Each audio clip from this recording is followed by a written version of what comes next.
नमस्कार, मैं संवाददाता संजय भाटी और आप देख रहे हैं MW न्यूज़ मुखर वक्ता। जैसे कि हम हर रोज़ आपके धरातल के जनप्रतिनिधियों से रूबरू करवाते हैं, सरपंचों से रूबरू करवाते हैं, उनकी समस्या सुनते हैं, उनका प्रोग्रेस सुनते हैं, अब तक उन्होंने अपने कार्यकाल में क्या क्या काम करवाए हैं। तो हम आज पहुँचे हैं झालावाड़ जिले की ग्राम पंचायत ओडिया खेड़ी के प्रतिनिधि हैं रमेश नंद डांगी और जिनके सरपंच हैं संतोष देवी डांगी। और अब आज हम उनसे वार्तालाप करेंगे जो क्या क्या विकास कराया और क्या क्या प्रोग्रेस हुई है और सरकार से इनके क्या क्या आगे मांगे रहेंगी और क्या क्या इनके जो विकास के अंदर अड़चने आ रही है, तो उनके बारे में हम जानेंगे इनसे मुख्य ज़बानी। तो सबसे पहले हमारे को ये बताइए सर, अब तक आपने अपने कार्यकाल में अपना विकास क्या क्या करवाया है? सबसे पहले तो हमने हमारे ओडिया खेड़ी में, माई खेड़ी में और अमीरपुरा में तीनों गाँव में शमशान के लिए भूमि दान में ली और वहाँ मॉडल शमशान बनाए जी। वो शमशान नहीं थे पक्के जी। हमने, और जेताखेड़ी में भी हमने अभी दान में ले ली, वो आचार संहिता की वजह से उसकी स्वीकृति नहीं मिली। जी। जल्दी जेताखेड़ी का भी हम मॉडल शमशान बनाएंगे। जी जी जी जी। हमने स्कूल बाउंड्री करवाई ओडिया खेड़ी में। तो सबसे पहले मैं आपसे ये पूछना चाहूँगा कि जो ये दान में दिए उनका थोड़ा नाम बताएंगे आप, जो किन किन लोगों ने ये जो शमशान के लिए दान में दिए?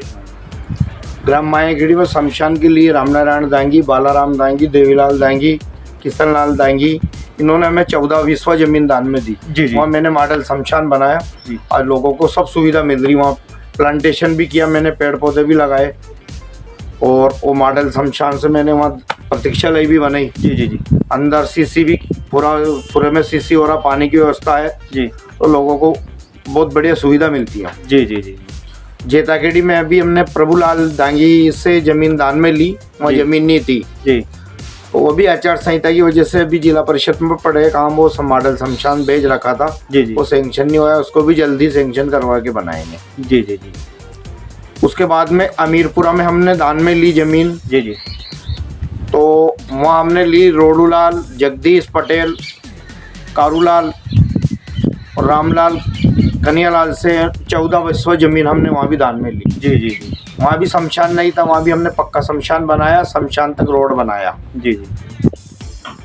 हमारे पंचायत हेडक्वार्टर ओडिया खेड़ी में सन 2013 से पट्टा बना हुआ था। जी जी। बाकी कोई भी सरपंच वहाँ शमशान बनाने में इंटरेस्ट नहीं ले रहा था क्योंकि वो जमीन दबंगों का कब्जा था। जी जी जी। मैंने उस कब्जा को भी प्रशासन की मदद से कब्जा छुड़ाया। जी। और मॉडल शमशान बनाया, वहाँ पानी की खेर बनाई। जी जी। प्लांटेशन किया और विधायक कोष से भी 10 लाख रुपए महारानी साहब ने दिए। गांव से शमशान तक मैंने इंटरलॉकिंग का काम अभी प्रगति पर है। जी जी। तो शानदार शमशान हमने ओडिया खेड़ी का बनाया। जी जी जी। फर्शपुरा विस्थापित गांव है, वहाँ विभाग द्वारा पहले 1 बीघा जमीन अलॉटमेंट थी। जी जी। वहाँ भी हमने शमशान बनाया, अभी शमशान तक रोड बनाना और बाकी है, उसको भी हम जल्दी बनाएंगे। हमने विद्यालय परिसर में मायाखेड़ी में इंटरलॉकिंग किया, विद्यालय परिसर में ओडिया खेड़ी में किया और विद्यालय परिसर में हमने फर्शपुरा में भी इंटरलॉकिंग लगाया जो बच्चों को प्राइवेट स्कूल जैसी सुविधा मिले। जी जी। ये बहुत अच्छा आपने विकास करवाया। इसके अलावा जैसे कि अपनी पूर्ण ग्राम पंचायत के अंदर कोई ऐसा विकास हो जो कोई रपट है, पुलिया है, शमशान घाट का तो हो गया, कोई कब्रिस्तान वगैरह भी, मामडन वोटर भी होंगे, कब्रिस्तान का भी कोई आपने काम करवाया होगा, कोई पुलिया वगैरह का? अभी हमारी पंचायत में दिलावरा गांव आता जी, वो उसमें मेवाती लोग रहते हैं जी, मुसलमान जी। तो वो भी मैंने अभी 7 लाख रुपए वहाँ के भी स्वीकृत करा रखे। जी जी जी। और उसको ज्यादा से ज्यादा 2 दिन 3 दिन बाद उसका काम चला दूंगा। जी जी। तो उसको भी मॉडल कब्रिस्तान बनाऊंगा। बहुत अच्छी बात है, बहुत अच्छी बात है। तो सर मैं आपसे ये पूछना चाहूँगा जैसे कि अपने विकास के अंदर किस चीज़ की अड़चने आ रही है जो आप पूर्ण बहुमत से वो विकास करवाना ही चाहते हैं? अभी हमारे क्या है कि SFC और FFC की कुछ पेमेंट अटका हुआ है पूरे राजस्थान में सरपंचों का। जी जी। अगर वो भी आ जाए तो ग्रामीण क्षेत्र में ज़्यादा विकास होएगा। जी जी। तो सबसे बड़ी समस्या तो अभी हमारे पास जी जो TFC SFC के जो बजट है वो अभी तक आपके ग्राम पंचायत के अंदर नहीं आया। तो उसका विकास करवाना और भी चाहते हैं। तो इसके लिए सरकार से आप क्या कहना चाहोगे? सरकार से अपन यही मांग करते हैं कि जल्दी से जल्दी हमारी जो बकाए FFC और SFC की किस्तें जारी करें, इससे ग्रामीण क्षेत्र का और विकास होएगा। जी जी, बहुत अच्छी बात है। तो सर यहाँ का अपने ग्राम पंचायत के अंदर शिक्षा का स्तर कैसा है? नहीं, अपनी ग्राम पंचायत के अंदर शिक्षा का स्तर बढ़िया है। हमारे ओडेखेड़ी में सीनियर सेकेंडरी स्कूल है जी। यहाँ के बालक बढ़िया टॉप में, सीनियर में भी उन्होंने मतलब फर्स्ट डिवीजन में आए लगभग सभी बालक। जी जी, बहुत अच्छी बात है, क्या बात है। और हमारी पंचायत में बहुत शानदार है क्योंकि यहाँ महारानी साहब के आशीर्वाद है। अभी मैंने विधायक को से विधायक महारानी साहब है हमारी वसुंधरा राजे जी, उनसे 2 कमरे की और मांग कर रखी, वो भी जल्दी शीघ्र जारी कर देंगे। जी जी, आचार संहिता खत्म होते ही तो हमारे ओडेखेड़ी स्कूल में 2 कमरे और बन जाएंगे तो बच्चों को सुविधा मिलेगी। बिल्कुल बिल्कुल। तो जैसे कि देखा जाए सर, अलग अलग क्षेत्रों के अंदर आज के टाइम में जो युवा है, ये यूथ है, आज वो भटक रहा है, वो नशे पदार्थों की तरफ जा रहा है। तो अपनी यहाँ का स्तर में देखा जाए तो युवा आज नशों के पदार्थों में कैसे बचा हुआ है या कहीं ना कहीं भटका हुआ है? नहीं, हमारा तो ये कृषि प्रधान पंचायत है। जी जी, तो यहाँ सभी लोग खेती करते हैं, ऐसा कोई नशा वशा का नहीं है इधर। तो जी जी जी, सब अपनी खेती में इनमें व्यस्त रहते हैं। जी जी जी, बच्चे लोग स्कूल जाते मिलते हैं। हमारे यहाँ तो बहुत सादा मामला है, सादा जीवन, उच्च विचार। बिल्कुल बिल्कुल, बहुत अच्छी बात है सर। देखो, साफ सुथरी पंचायत, तो आज के टाइम देखा जाए तो नशा पदार्थों में युवा यूथ बहुत जा रहा है, तो अपना युवा पीढ़ी खत्म होती जा रही है। तो अपने पंचायत के अंदर इसके अलावा और को विकास की कोई डिमांड करना चाहते हैं आप सरकार से?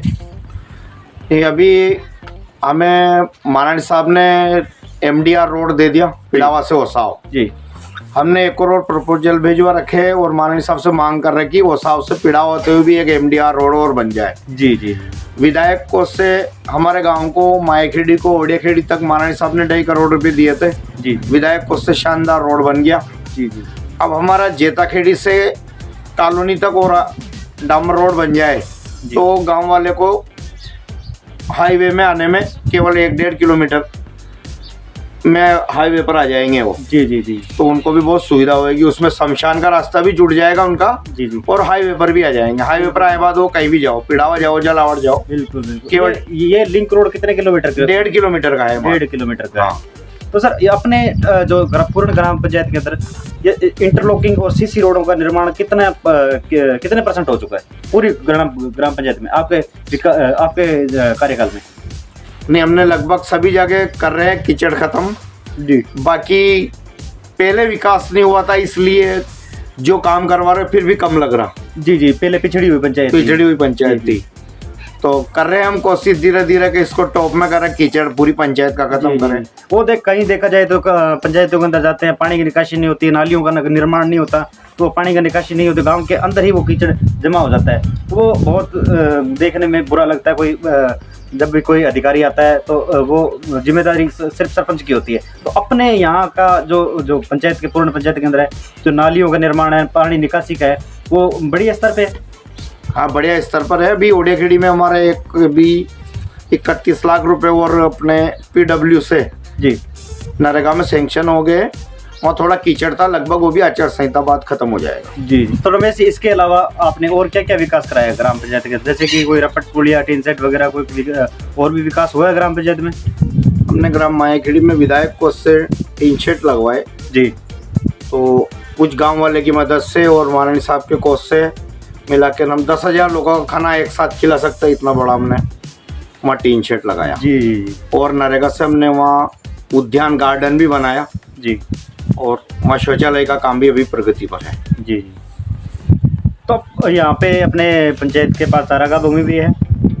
हाँ, चारागाह भूमि है ना, बहुत सारी चारागाह भूमि है। तो उस चारागाह भूमि और खातेदारी भूमि वो अभी तरमीम नहीं हुई, उसमें पूरे गांव वाले के डोर चढ़ते हैं। जी। सभी कौम के बहुत बड़ा क्षेत्र है, 500-100 बीघा का। जी जी। तो वो सभी गांव वाले के गरीब अमीर के काम आ रही। वो हमारे गांव वाले की समिति का कहना है कि उस जमीन को हम तरमीम नहीं करवाएं, ताकि किसी को ये पता नहीं चले कि हमारी जमीन कहाँ है। बिल्कुल बिल्कुल। जैसे हमारे खसरा नंबर 151 है जी, वो खसरा नंबर 151 150 बीघा का है। उस 150 बीघा में चारागाह भी है और उस 150 बीघा में खातेदारी की भी है। तो ये वो तरमीम नहीं हो रही, किसी को कोई पता नहीं है कि हमारी जमीन किस क्षेत्र में, पूरब में है, पश्चिम में है। पूरे गांव वाले के जानवर चलते हैं, पूरा गांव पशुपालन करता है जी। और लगभग यहाँ 500 लीटर दूध सवेरे पिड़ावा जाता है डेयरी में। जी जी गांव का। पहले अपना पूरा परिचय दीजिए कि आप किस पद पर हैं और अपना परिचय देके हमें थोड़ा बताइए चैनल के माध्यम से। मैं रमेश चंद दांगी, भाजपा ग्रामीण मंडल अध्यक्ष जी, पिड़ावा जी। अभी मैं 9 साल से चला रहा हूँ। उससे पहले मैं जी प्रदेश कार्य समिति सदस्य रहा हूँ किसान मोर्चे की। जी उससे पहले मैं महामंत्री रहा हूँ 2 बार जी ग्रामीण का। उसके बाद में एक बार मैं कृषि उपज मंडी का भी मंडल अध्यक्ष रहा हूँ। जी जी जैसे मैं 30 साल से मैं भाजपा में संगठन का काम जी जी देखता हूँ। बीजेपी कार्यकर्ता रहे हैं हाँ। आप, उनकी जनता की सेवा की और पार्टी को ध्यान में रखते हुए पार्टी की भी सेवा की है, जो तभी आपने पब्लिक ने आपको सरपंच बनने का मौका दिया और विकास करने का मौका दिया। अपील और संदेश अपने ग्रामवासियों को और देशवासियों को क्या देना चाहेंगे? मैं होली का संदेश और ये भारतीय जनता पार्टी के संगठन का एक कार्यकर्ता होने के नाते मैं अपील करता हूँ कि अधिक से अधिक संख्या में मोदी जी को मतदान करें। 26 अप्रैल को सारे भाजपा में मतदान करें। ये मतदान विकास का मतदान है जी ये मतदान राष्ट्र का मतदान है। तो मोदी जी के नेतृत्व में एक बार हम 400 से ऊपर जी जी सीटें लाए जी और मोदी जी को प्रधानमंत्री बनाए, जिससे हम देश ने दुनिया में भी भारत का नाम रोशन हो। बिल्कुल। अब मैं होली और धुलेंडी की सभी ग्राम पंचायत वासी को, पिड़ावा क्षेत्र वासियों को, जिले वासियों को और देशवासियों को बहुत बहुत बधाई और शुभकामनाएं देता हूं और उनके उज्जवल भविष्य की कामना करता हूं।